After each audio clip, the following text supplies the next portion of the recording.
चलिए, जय हिंद। पिछली कक्षा में आप लोगों को हम सूत्र ख़त्म कर दिए थे, ठीक। और इस बार बारी है अब परीक्षा स्टार्ट करने की एनसीईआरटी बुक से। देखिए, नए बच्चों को हम लोग बता दें, जो इस क्लास में जो पढ़ाई होगा वो होगा एनसीईआरटी बुक से। जो कोचिंग में चलता है अपना, वो एनसीईआरटी बुक ही पढ़ाया जाता है, ठीक। और इसमें अलग से नोट्स भी दिया जाता है। वो नोट्स कहाँ मिलेगा? अच्छा, जो सूत्र पिछला बार पढ़ाए थे पिछली वीडियो में, वो टोटल सूत्र डाल दिया गया है टेलीग्राम चैनल पर, ठीक ना। टेलीग्राम चैनल पर डाल दिया गया है, ठीक। आप लोग टेलीग्राम चैनल में चाणक्य एजुकेशन सेंटर के नाम से अपना कोचिंग के नाम डालकर डाउनलोड कर सकते हैं टोटल सूत्र को, ठीक ना। देखिए, चाणक्य यहाँ पर डैश देना है, एजुकेशन फिर डैश यहाँ पर सेंटर। टेलीग्राम चैनल में चाणक्य एजुकेशन सेंटर सर्च करके उसमें ज्वाइन हो जाना है।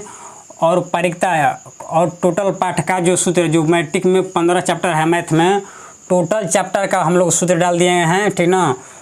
टेलीग्राम चैनल में से सूत्र को डाउनलोड कर लेना है, ठीक ना। और हो सकता है तो अपना प्रिंट भी करा सकते हैं और उससे पढ़ सकते हैं, ठीक ना।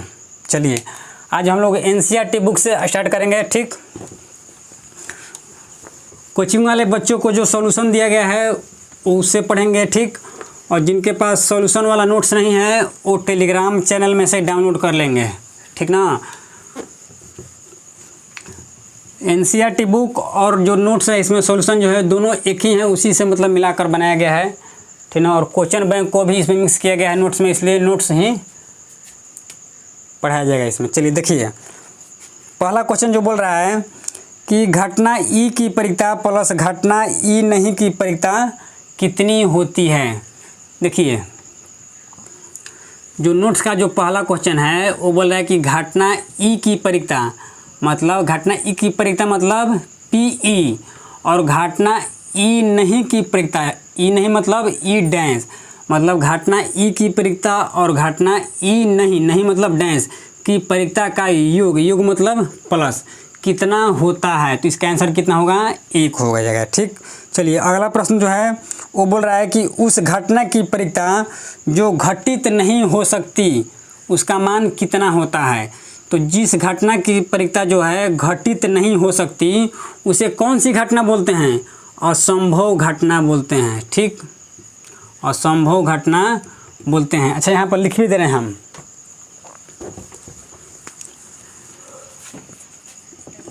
लिख दे रहे हैं कि संभव घटना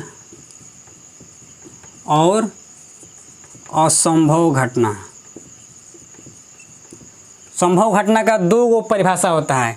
पहला परिभाषा होता है कि वैसी घटना जिसकी परिक्ता 1 हो, और इसका होता है असंभव घटना का कि वैसी परिक्ता जिसकी घटना 0 हो। और इसका दूसरा घटना भी होता है कि वैसी घटना जो घट सकती है या जिसका घटना मुमकिन हो या संभव हो, जिसका घटना संभव हो। यानी कि वैसा घटना जो जिसका घटना संभव हो। जैसे मान लीजिए सिक्का को उछालेंगे हो, तो सिक्का को उछालने पर या तो हेड आ भी सकता है और टेल आ भी सकता है, इसका मतलब ये घटना संभव है। और मान लीजिए बोल देंगे कुछ अलग, बोल देंगे कि मान लीजिए बोल देंगे कि एक जंगल में केवल बाघ हैं, और पूछ देगा कि बकरी का परिक्ता कितना होगा। तो ये संभव है ही नहीं। ये कौन सी घटना है? ये असंभव घटना है। क्यों? क्योंकि जंगल में केवल बाघ हैं, तो बकरी की परिक्ता कैसे ज्ञात हो सकती है? ज्ञात हो ही नहीं सकता है। क्यों? क्योंकि जंगल में केवल बाघ हैं। तो ये कौन सी घटना है? ये असंभव घटना है, ठीक। और बोल देगा कि एक सिक्का को उछाला जाए, तो ये कौन सी घटना है? तो ये संभव घटना है। क्यों? क्योंकि ये घटना घट सकती है। अच्छा, एक और क्वेश्चन है कि जो महीना होता है, मंथ जो होता है, उसमें जो 12 को होता है, जो मंथ, साल में कितना होता है? 12 मंथ होता है। तो बोल देगा कि साल में कितने मंथ होते हैं, इसकी परिक्ता को क्या बोलेंगे? कौन सी घटना बोलेंगे? संभव घटना बोलेंगे या असंभव घटना बोलेंगे? तो इसको बोलेंगे संभव घटना। क्यों? क्योंकि ये निकल सकता है, क्योंकि एक साल में 12 मंथ होते हैं।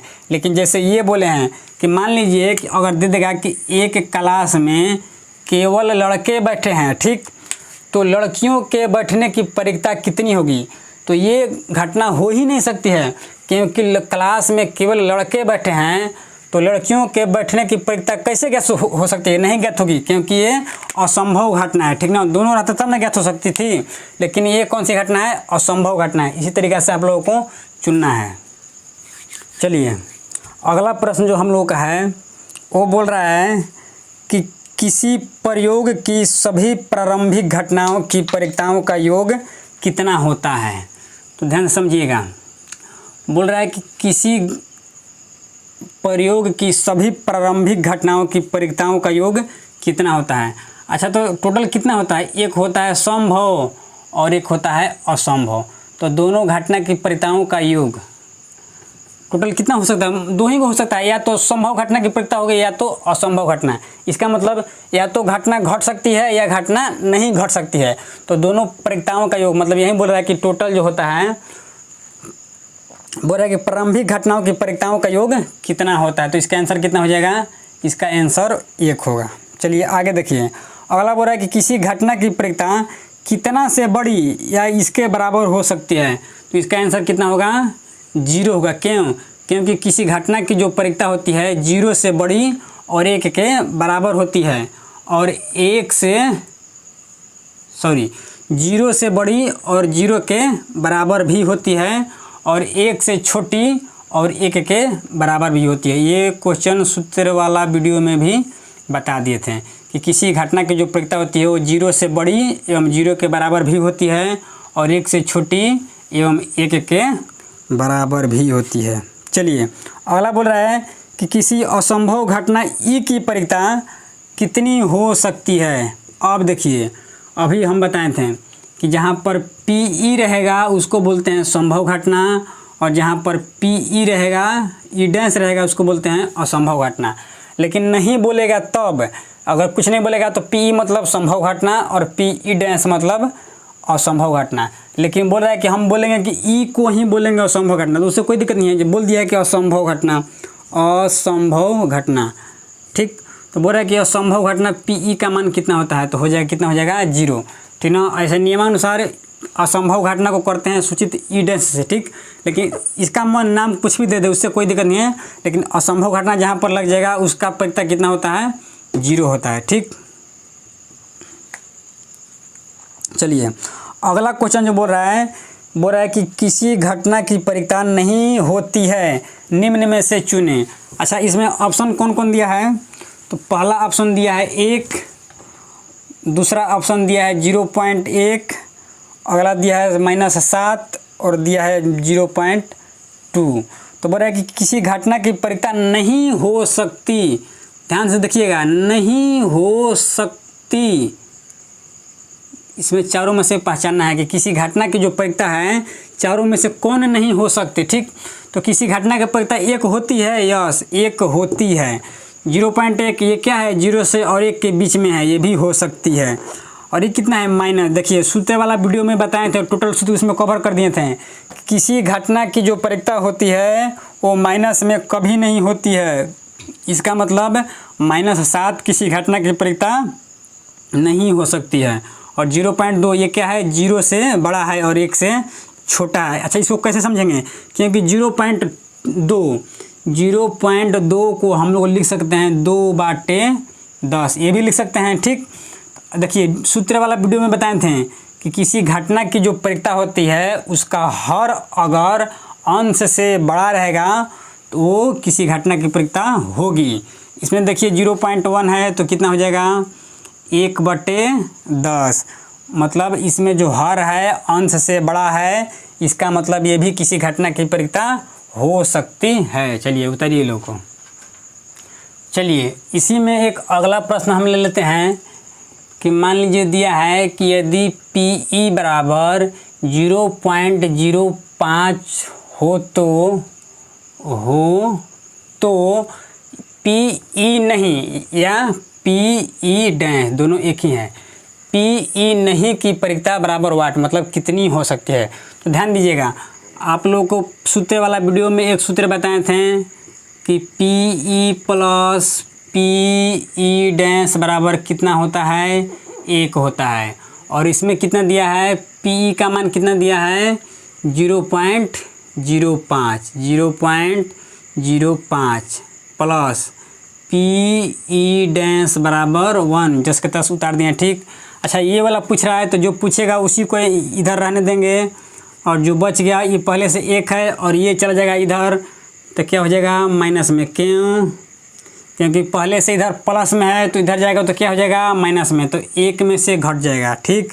तो 1 में से घट जाएगा तो कितना हो जाएगा 0.95। अच्छा ये कैसे घटेगा, चलिए यहाँ पर देख लेते हैं। ये 1 था, ठीक, और ये कितना था 0.05। अच्छा तो सिंपल अगर 1 रहेगा या कोई अंक रहता है इसके बाद दशमलव देकर कितना भी 0 लिख सकते हैं, ठीक। तो इसमें दशमलव है तो दशमलव के सामने दशमलव लिख देंगे, और 0.5 है तो 0.05 और इसको घटा देंगे, ठीक। दशमलव के पहले से क्या हो जाएगा 0 हो जाएगा। क्यों? क्योंकि नहीं दिया है या नहीं भी दे रहेगा तो कोई दिक्कत नहीं है, ठीक। अच्छा इसमें 0 में से घट सकता है, नहीं घट सकता है, तो क्योंकि ये चल जाएगा इधर, तो कितना हो जाएगा 100 हो जाएगा। तो 100 में से घटेगा 5 तो कितना हो जाएगा 95, और ये कितना हो जाएगा 0 के 0, ठीक। इस तरीक़े से चलिए ये सिंपल बात, 1 में से घट जाएगा 0.05 तो कितना आ जाएगा 0.95। इसका मतलब यदि पी ई दिया रहेगा तो पी ई डैश इस तरीक़े से निकाल सकते हैं, या पी ई डैश दिया रहेगा तो पी ई भी इसी तरीक़े से भर के यहाँ पर 1 में से जो घटा देंगे उसी का उस तरीक़े से निकल जाएगा। ये किस सूत्र से बना, इस सूत्र से बना, क्योंकि सबसे मेन सूत्र यही था। सूत्र वाला वीडियो में बताए थे कि ये जो होता है VBI सूत्र होता है। इसमें से परीक्षा में 1 नंबर का हमेशा आता है, व्यक्ति में 1, 2, 3 नंबर का आता हमेशा आता है कि P E plus P E dash का जो मान कितना होता है 1 होता है। तो कभी दे देगा कि पी ई का मान दे देगा और पी ई डैश पूछ देगा, या पी ई डैश का मान दे देगा और पी ई पूछ देगा। तो दोनों बस सूत्र में भर कर इस तरीक़े से निकाल देंगे। चलिए उतारिए इसको। चलिए NCERT का एक और सवाल हम लोग उठाए हैं। अच्छा जो NCERT का सवाल है उसमें दिया है कि 2 खिलाड़ी संगीता और रेशमा टेनिस का एक मैच खेलते हैं, ठीक। यह ज्ञात है कि संगीता द्वारा मैच जीतने की परिकता 0.62 है। इसको हम शॉर्टकट में लिख दिए हैं कि संगीता के मैच जीतने की परिकता कितना दिया है 0.62। अच्छा कितने खिलाड़ी खेल रहे हैं, 2 खिलाड़ी। कौन कौन? एक संगीता और रेशमा, दोनों खिलाड़ी मैच खेल रही है, ठीक। इसमें से संगीता के मैच जीतने की परिकता कितनी है 0.6 है, 6.2 है। तो रेशमा के मैच जीतने की परिकता ज्ञात करें। ये NCERT का सवाल है, ठीक ना। तो देखिए सिंपल सा इसका एक सूत्र होता है कि P E plus P E dash बराबर कितना होता है 1। हमेशा इसी सूत्र से बनेगा, ठीक। अच्छा एक बात और समझ लीजिए कि अगर किसी भी परिकता में 2 चीज़ रहेगा, ठीक, तो अगर एक की परिकता देगा और दूसरी की परिकता पूछेगा तो सिंपल सवाल उसमें से 1 में से घट जाएगा। क्यों? क्योंकि टोटल 2 होता है, एक हाँ की परिकता और एक नहीं की परिकता, ठीक। तो किसमें पूछ रहा है कि रेशमा के मैच जीतने की परिकता। तो रेशमा के मैच जीतने की परिकता, मैच जीतने की परिकता कितनी हो जाएगी? देखिए ध्यान से, 1 में से घट जाएगी। क्यों? क्योंकि टोटल जो परिकता होती है वो 1 होती है, ठीक। तो इतना ये मैच जीत चुकी है तो कितना हार चुकी है, जितना ये हारी है उतना ही ना ये जीती है, ठीक। तो टोटल होता है 1, तो 1 में से ये घट जाएगा, ठीक ना। तो कितना हो जाएगा ये आपका हो जाएगा 0.38। ये किसका होगा? रेशमा के मैच जीतने की परिकता। अच्छा इसमें से एक अहम बात आप लोगों को बताते हैं। देखिए संगीता के मैच जीतने की परिकता कितनी है 0.62, ठीक। और टोटल परिकताओं का योग, टोटल परिकताओं का योग कितना होता है 1 होता है, ठीक। तो इतना ये मैच जीत चुकी है तो ये कितना हार चुकी है, 1 में से जो घटेगा उतना ये हार चुकी है। तो जितना ये हारी है उतना ही ना ये जीती होगी। तो 1 में से ये घट जाएगा तो इसका मतलब इतना आ जाएगा, ठीक। चलिए सबसे मेन बात है, कुछ भी देगा तो 1 में से सिंपल इसको घटा देना है, ठीक। जो आंसर आएगा उसका अगला का ये आंसर हो जाएगा। चलिए उतारिए। चलिए अगला सवाल जो है ये भी NCERT का सवाल है, ठीक, कि एक सिक्का को उछालने पर जीत आने की संभावना की परिकता ज्ञात करें या जीत आने की परिकता ज्ञात करें, ठीक। देखिए, एक सिक्का उछालने पर टोटल क्या क्या प्रक्रिया हो सकती है, ये हम फार्मूला वाला वीडियो में बता चुके थे। चलिए फिर एक बार दिखा दे रहे हैं। एक सिक्का उछालने पर टोटल क्या क्या हो सकता है, या तो हेड आ सकता है या तो टेल आ सकता है। मतलब टोटल जो NS मतलब कुल संभावना है वो कितना हो सकता है, 2 हो सकता है। और प्रश्न में क्या बोल रहा है कि चित आने की प्रक्रिया, ये पूछ रहा है चित, तो NE मतलब जो पूछेगा, और NS मतलब टोटल संभावना कितनी बन सकती है उसको बोलते हैं NS, और NE मतलब जो पूछ रहा है वो केवल उसी की मतलब संख्या ज्ञात करना है। ठीक, अब देखिए बोल रहा है कि चित मतलब टेल। अच्छा, इसमें से टेल कितना है, टेल एक ही है, तो NE मतलब 1, NE कितना होगा 1, माने जो संभव परिणाम है कितना होगा, टोटल एक ही है, क्योंकि टेल तो एक ही आ सकता है, एक ही संभव है, और टोटल कितना संभव है 2। तो जो परिक्ता का जो सूत्र होता है PE बराबर वो होता है NE बटा NS, और NE का हम लोग का मान कितना प्राप्त हुआ 1, और NS का मान कितना है 2।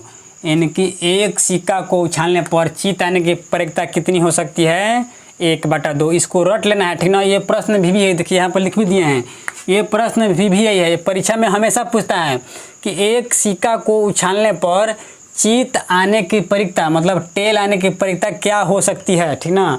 बना में ऑब्जेक्टिव में भी पूछ सकता है या ऐसे भी पूछ सकता है। ठीक, तो देखिए एक सिक्का को उछालने पर टोटल कितनी संभावना हो सकती है, या तो उछालेंगे तो या तो टेल आ सकता है या तो हेड आ सकता है। मतलब टोटल जो संभावना है NS, टोटल मतलब NS वो 2 हो सकता है, और जो पूछेगा उसको बोलते हैं NE। तो बोल रहा है कि चित, तो चित कितना है इसमें, चित इसको ये तो हेड है और ये टेल है, मतलब ये पूछ रहा है टेल, तो टेल इसमें कितना है, एक टेल एक ही संभव है, तो NE का मान कितना हो जाएगा 1।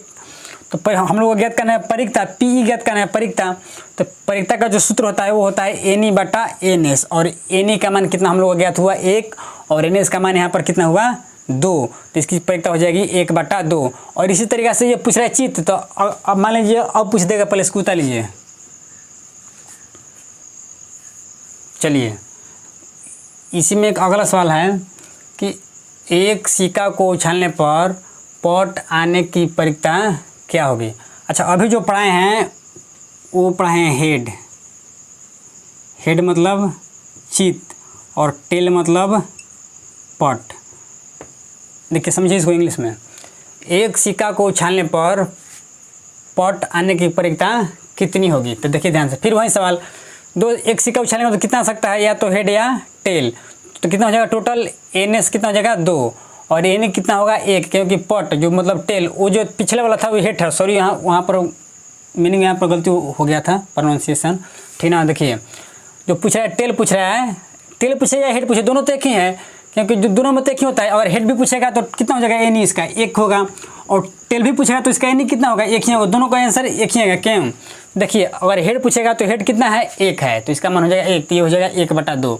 और टेल भी पूछेगा तो इसका टेल कितना है 1 है, तो ये भी हो जाएगा 1/2। ठीक, इस तरीके से दोनों भी यही है, या हेड पूछे या टेल पूछे, याद रखिएगा दोनों का आंसर कितना आता है 1/2 आता है। ठीक, चलिए उतारिए इसको। चलिए NCERT का एक और सवाल हम लोग लिए हैं, इसमें बोल रहा है कि देखिए ये भी यही है, बोल रहा है कि एक पासे को फेंकने पर 3 आने की प्रक्रिया ज्ञात करें। देखिए पासा वाला वीडियो मतलब पहला जो प्रक्रिया का जो वीडियो था उसमें हम बता दिए थे कि एक पासे को फेंकने पर क्या क्या प्रक्रिया हो सकती है। देखिए एक पासे को अगर उछालेंगे, पासा मतलब जो लीडो का जो गोटी होता है उसी तरीका से होता है। एक पासे को उछालने पर या तो 1 आ सकता है, या तो 2 आएगा, या तो 3 आएगा, या तो 4 आएगा, या तो 5 आएगा, यह 6 आएगा। टोटल कितना होता है 6 होता है। तो NS इसमें कितना हो जाएगा 6 हो जाएगा। और पूछ क्या रहा है 3 आने की प्रक्रिया, तो जो पूछता है उसको NE बोलते हैं और टोटल को NS बोलते हैं। तो ये पूछ रहा है 3, तो इसमें 3 कितना ठो है 3 मात्र इसमें एक ही ठो है, तो इसमें कितना हो जाएगा NE का मान कितना हो जाएगा 1। ध्यान दीजिएगा NE कैसे निकालेंगे, जो पूछेगा उसमें खोजेंगे कि ये कितना ठो है, तो बोल रहा है कि 3 आने की प्रक्रिया मतलब 3 का मान पूछ रहा है, तो इसमें 3 कितना ठो है 3 एक ही ठो है, तो जो NE का मान होगा कितना हो जाएगा 1 हो जाएगा। और नियमानुसार PE मतलब जो प्रक्रिया का जो सूत्र होता है वो होता है PE बराबर NE बटा NS, और E का मान कितना है 1 है, और S का मान कितना है 6 है। मतलब इसका आंसर कितना हो जाएगा 6 हो जाएगा। अच्छा इसी तरीक़े से मान लीजिए ये तो हो गया 3 आने के परिक्ता। कभी पूछ देगा कि एक पासे को फेंकने पर 6 आने की परिक्ता ज्ञात करें, ठीक, तो क्या हो जाएगा, तो देखिए फिर उसी तरीक़े से 1 2 3 4 5 6 हो जाएगा, तो टोटल NS का मान कितना हो जाएगा 6, ठीक, और NE का मान कितना हो जाएगा, तो बोल रहा है कि 6 आने की परिक्ता, इसमें से 6 कितना ठो है, 6 मात्र एक ही ठो है, तो NE का मान कितना हो जाएगा 1, ठीक। जो पूछेगा उसमें खोजेंगे कि कितना ठो है और उसी को बोलते हैं NE। तो 6 आने की मतलब 6 इसमें कितना ठो है 1 है, तो NE का मान हो जाएगा, तो NE का मान कितना हो जाएगा 1। इस तरीक़े से PE का मान कितना हो जाएगा NE बटा NS, तो NE का मान 1 और ये टोटल कितना है 6। इस तरीक़े से ये बन जाएगा। चलिए अच्छा कभी कभी इसमें पूछ देता है कि एक पासे को फेंकने पर सम संख्या आने की परिक्ता ज्ञात करिए। क्या हो जाएगा, सम संख्या आने की परिक्ता ज्ञात करें, ठीक। देखिए तब ये कैसे बनेगा, इसको थोड़ा सा हम यहाँ पर मिटा दे रहे हैं, ठीक। देखिए ध्यान से, ये तो सेम ही रहेगा क्योंकि एक पासे को उछालेंगे तो इतना ही आएगा, 1 2 3 4 5 6 इसी में से कोई आएगा, मतलब टोटल कितना आ सकता है 6, ठीक। अब ये पूछ रहा है NE कितना क्या दिया है, सम संख्या, मतलब सम संख्या, तो जो दिया है उसी में से सम संख्या चुनेंगे, ठीक। तो इसमें सम संख्या कौन कौन हो सकता है, 1 2 हो सकता है, 4 हो सकता है और 6 हो सकता है, 2 या 4 ये 6, मतलब NE का मान कितना है 3 ही ठो है, कितना ठो है 3 ठो, कौन कौन 1 2 3। अच्छा यही 3 ठो क्यों हुआ, क्योंकि ये सम संख्या पूछ रहा है, और सम संख्या किसे कहते हैं, जो 2 से पूरी कट जाए उसे सम संख्या कहते हैं, ठीक।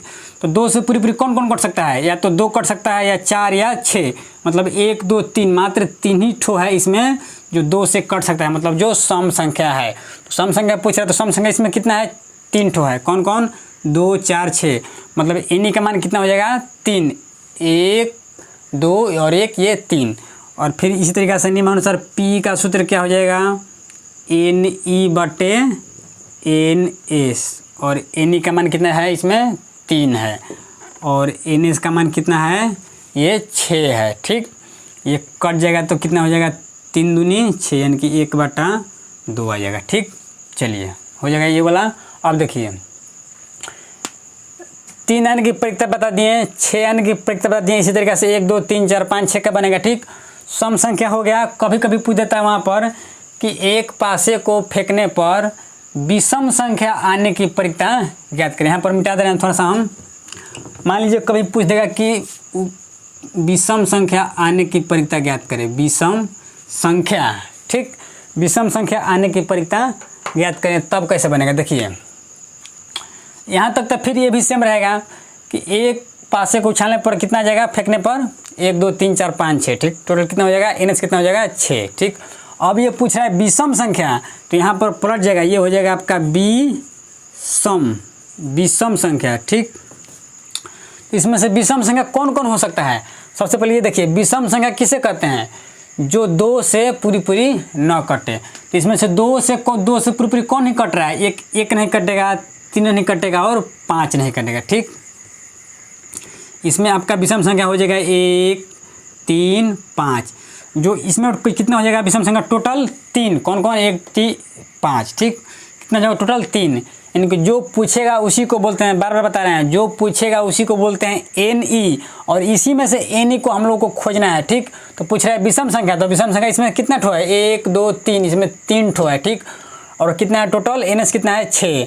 तो परिक्ता का सूत्र कितना हो जाएगा NE बटा NS, और NE का मान कितना है 3 और NS का मान कितना है ये 6। तो फिर इसका भी आंसर कितना आ जाएगा 1 बटे 2। चलिए सम संख्या वाला भी हो गया और विषम संख्या वाला भी हो गया। अब बच गया आपका भाज्य संख्या और अभाज्य संख्या, ठीक। मान लीजिए फिर इसी में प्रश्न कर दे रहे हैं, ठीक ना, कि एक पासे को फेंकने पर भाज्य संख्या आने की परिक्ता ज्ञात करें, ठीक। मान लीजिए पूछ देगा कि भाज्य संख्या आने की परिक्ता ज्ञात करें, तब कैसे बन जाएगा, ठीक। अब देखिए एक पासे को उछालने पर टोटल कितनी हो सकती है घटना, 1 2 3 4 5 6, कुल संभव परिणाम कितना हो जाएगा 6, मतलब NS कितना हो जाएगा 6। ये तो सब सेम ही रहेगा, सबके वक्त, ठीक। अब देखिए, अब यही जो होता है यही N ही होता है और इसी को इसमें से हम लोग को खोजना है, ठीक। तो ये पूछ रहा है भाज्य संख्या, तो यहाँ पर थोड़ा सा मिटा दे रहे हैं, ये हो जाएगा आपको, अब क्या हो जाएगा आपका भाज्य संख्या। भाज्य संख्या अब इसमें से खोजेंगे, इसमें इसी प्रश्न से 5 सवाल बन गया। क्या बन गया, एक 3 आने की परिकता बन गया, वो पहला सवाल था। फिर 6 आने की परिकता, वो दूसरा सवाल था। फिर सम संख्या आने की परिकता ज्ञात करें, वो तीसरा सवाल था, ठीक। और विषम संख्या आने की परिकता ज्ञात करें, वो चौथा सवाल था। और एक कौन सा सवाल है, इसी से 5वां सवाल है, ठीक ना। मतलब देख लीजिए, एक ही प्रश्न से 5 सवाल बन गया, ठीक ना, अभी तक। देखिए अगला, एक पासे को फेंकने पर भाज्य संख्या आने की परिकता ज्ञात करें, ठीक। अब देखिए, भाज्य संख्या किसे कहते हैं, जो एक से कटे और अपने से कटे और इसके अलावा किसी और एक संख्या से भी कटे, उसे भाज्य संख्या कहते हैं।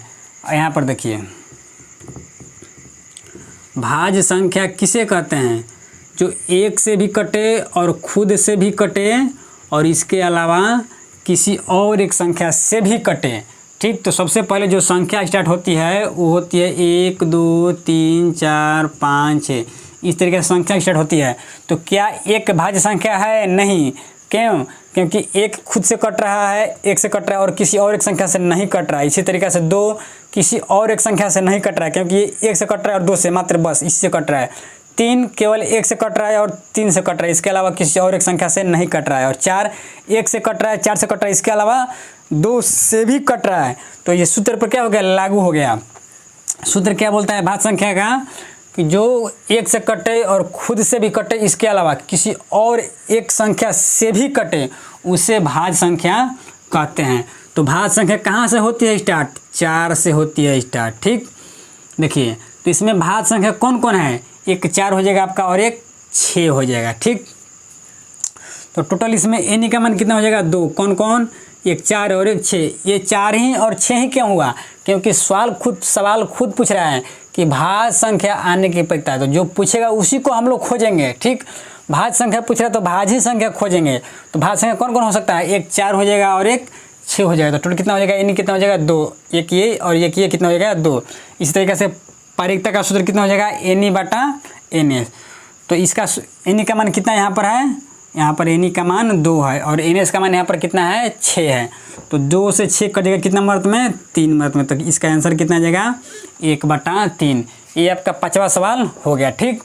चलिए, इसी प्रश्न से फिर एक और सवाल मान लीजिए पूछ देगा कि एक पासे को फेंकने पर अभाज्य संख्या आने की परिकता ज्ञात करें, तब कैसे बनेगा। देखिए यहाँ पर अभाज्य संख्या आने की परिकता ज्ञात करें पूछ देगा, तब कैसे बनेगा। चलिए देखिए,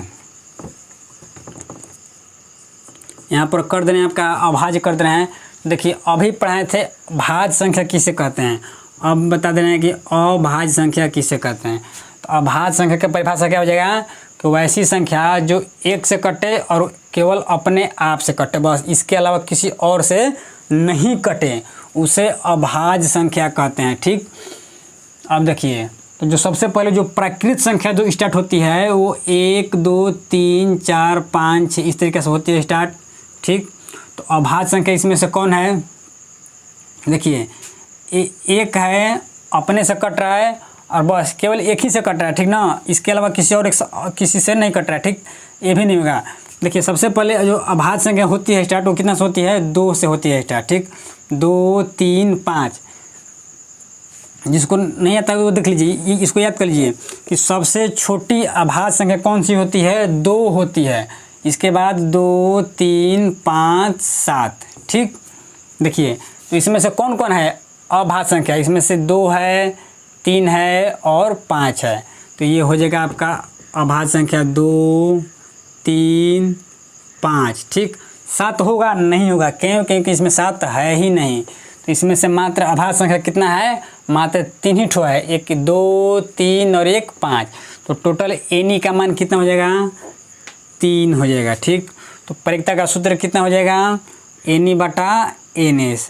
तो एन का मान यहाँ पर कितना दिया है, 3 दिया है।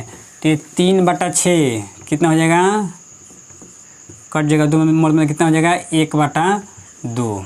ठीक, यहाँ तक आप लोग उतार लीजिए। ठीक ना, चलिए देखिए, जो बच्चे नोट्स नहीं डाउनलोड किए हैं वो टेलीग्राम चैनल से नोट्स डाउनलोड कर लेंगे। ठीक ना, अपने चाणक्य कोचिंग का जो टेलीग्राम चैनल है, अच्छा इसको मिटा दे रहे हैं, यहाँ पर लिख दे रहे हैं, यहाँ पर हम जो अपना टेलीग्राम चैनल है कोचिंग के नाम से ही है, अपना Chanakya education centre. Telegram channel में से सर्च करना है चाणक्य एजुकेशन सेंटर, इसमें ज्वाइन हो जाना है और नोट्स और सॉल्यूशन दोनों को डाउनलोड कर लेना है। और जितना पढ़ाया गया है टोटल का PDF इसी ग्रुप में चैनल में डाल दिया गया है, डाउनलोड कर लेना है। ठीक ना, चलिए NCERT का आप लोग 15.1 चैप्टर जो है उसको आप लोग देख लीजिएगा, और 15.2 चैप्टर का भी कुछ क्वेश्चन इसमें हो चुका है। ठीक ना, मिलेंगे आप लोग हम लोग नेक्स्ट वीडियो में। कुछ और क्वेश्चन इसमें से बच गया है, अगला वीडियो में आपका टोटल जो 15 पाठ है, जो परीक्षा का सूत्र है, वो आप लोगों का ख़त्म हो जाएगा। ठीक ना, तब तक यहाँ तक आप लोग पढ़िए। अब अगला वीडियो जब आएगा उसमें पूरा चैप्टर 1 परीक्षा का ख़त्म कर दिया जाएगा। मिलेंगे अब नेक्स्ट वीडियो में, तब तक के लिए जय हिंद।